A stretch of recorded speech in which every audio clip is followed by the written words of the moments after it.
నమస్తే. జూబ్లీహిల్స్ ఉప ఎన్నికకు సమయం దగ్గర పడుతుంది. ఆల్రెడీ ఇప్పటికే పార్టీకి సంబంధించినటువంటి అభ్యర్థులను అందరూ కూడా ఇప్పటికే ప్రకటించడం జరిగింది.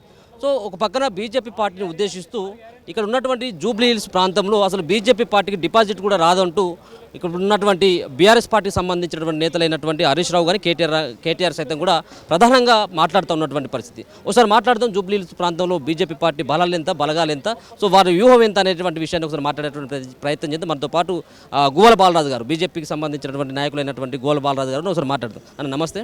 సో ఒక పక్కన పార్టీ సంబంధించినటువంటి అభ్యర్థి ప్రకటించడంలో ఇప్పటికే ఆల్రెడీ బీజేపీ పార్టీ వెనుకంజలో ఉంది. మరో పక్కన రానున్నటువంటి భవిష్యత్తులో ఎన్నికలలో సైతం కూడా 3వ స్థానానికి 4వ స్థానానికి కూడా పడిపోయేటువంటి అవకాశం ఉంటుందనేది బీఆర్ఎస్ పార్టీ సంబంధించిన నేతల వాదన. సో ఏంటి, ఎట్లా దీన్ని మీరు ఈ గ్యాప్ని ఎట్లా ఫిల్ చేసుకుంటారు? సో ఏ విధమైనటువంటి వ్యూహంతో జూబ్లీహిల్స్ ఉప ఎన్నికలకు పోయేటువంటి అవకాశం కనబడతాం? మన తొలి వెలుగు ఛానల్ వారు గమనించాల్సింది ఏంటంటే, ఈరోజు ఎవరైనా ప్రధాన ప్రత్యర్థి ఎవరుంటారో అని భావించినప్పుడు మాత్రమే వారిపైన కామెంట్ చేస్తారు.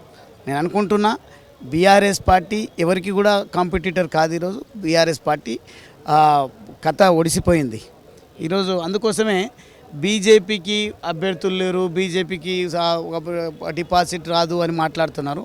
అందుకే మీరు మాట్లాడిన మాటల కారణంగా, మీరు చేసినటువంటి వివిధ రకాల తప్పిదాల వల్ల మొన్న జరిగిన పార్లమెంట్ ఎన్నికల్లో కూడా మీకు గుండు సున్నా వచ్చింది.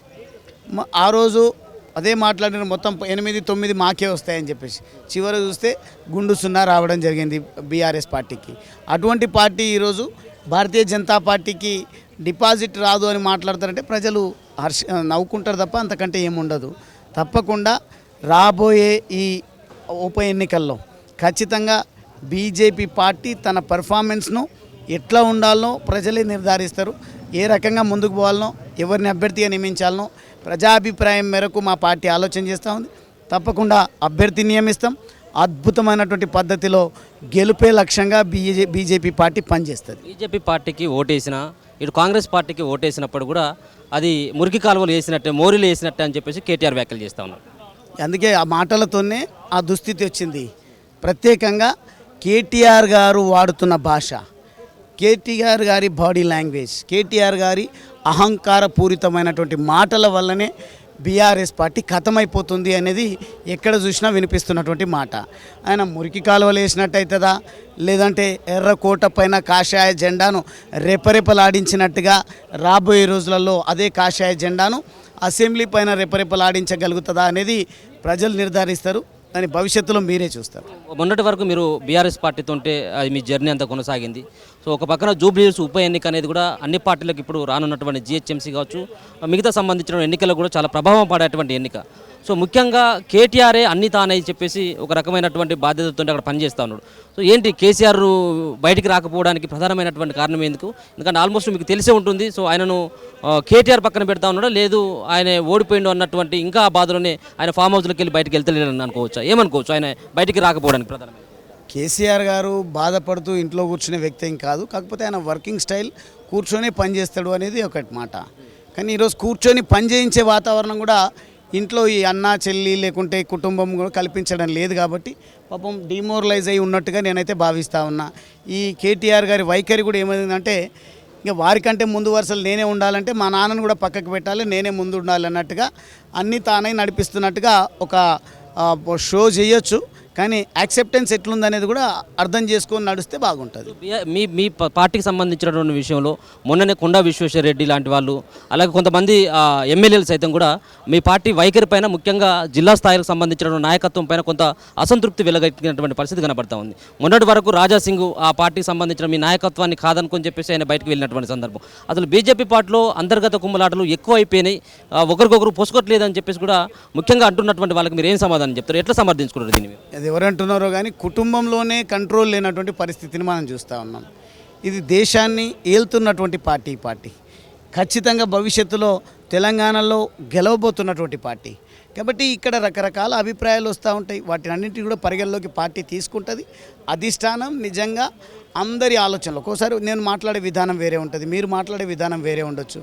కానీ ఎసెన్స్ ఏందనేది అవగతం చేసుకొని భారతీయ జనతా పార్టీ అంచనాలు వేసుకొని రాబోయే రోజులలో ఈ కాషాయ జెండాను రెపరెపలాడించడం మాత్రం ఖాయం. గ్రూప్ 1 విషయంలో మీరు ఇలా ప్రధానంగా రావడం జరుగుతూ ఉన్నది. గతంలో 2 సార్లు కూడా పరీక్షలు రద్దు కావడం కావచ్చు, పేపర్ లీకేజీలకు సంబంధించిన అంశం బీఆర్ఎస్ పార్టీ హయాంలోనే జరిగింది. సో రేపు కవిత సైతం కూడా ఈ ఉద్యమానికి రేపు వంట వార్పు అన్నటువంటి ఒక కార్యక్రమాన్ని ఆమె ఎత్తుకోవడం జరిగింది. మరొక పక్కన కేటీఆర్ పదే ఈ గ్రూప్ 1 సంబంధించినటువంటి లీకేజీలు ప్యాకేజీలు అమ్ముకోవడం గురించి పదే మాట్లాడుతున్నారు. సో ఎట్లా అనుకోవచ్చు, వాళ్ళు ఈ సంబంధించినటువంటి లీకులు చేసినటువంటి వ్యక్తులు ఈరోజు మళ్ళీ అన్నీ తానే అన్నటువంటి విధంగా మద్దతు తెలపడాన్ని ఏ విధంగా బీజేపీ పార్టీ యాక్సెప్ట్ చేస్తుంది? ఇది ఈరోజు గ్రూప్ 1 ఆస్పిరెంట్స్ ధర్మయుద్ధం చేస్తూ ఉన్నారు. తెలంగాణ సమాజం కూడా ధర్మ పోరాటం చేసింది, విజయం సాధించింది. ఆ రోజు కూడా ఒకరు వంటా వార్పు అంటే ఇంకొకరు రస్తా రోకో అన్నారు, ఇంకొకరు రైలు రోకో అన్నారు. రకరకాల కార్యక్రమాలను పార్టీలు రూపకల్పన చేసే విధంగా తెలంగాణ సమాజం ఆదేశించింది. తెలంగాణ సమాజం తమ అభిప్రాయాన్ని వెలిబుచ్చింది. కాబట్టి అనివార్యత ఏర్పడ్డటువంటి సందర్భంగా ఒక్కొక్క పార్టీ ఒక్కొక్క విధానంతోనే ముందుకు నడిచింది.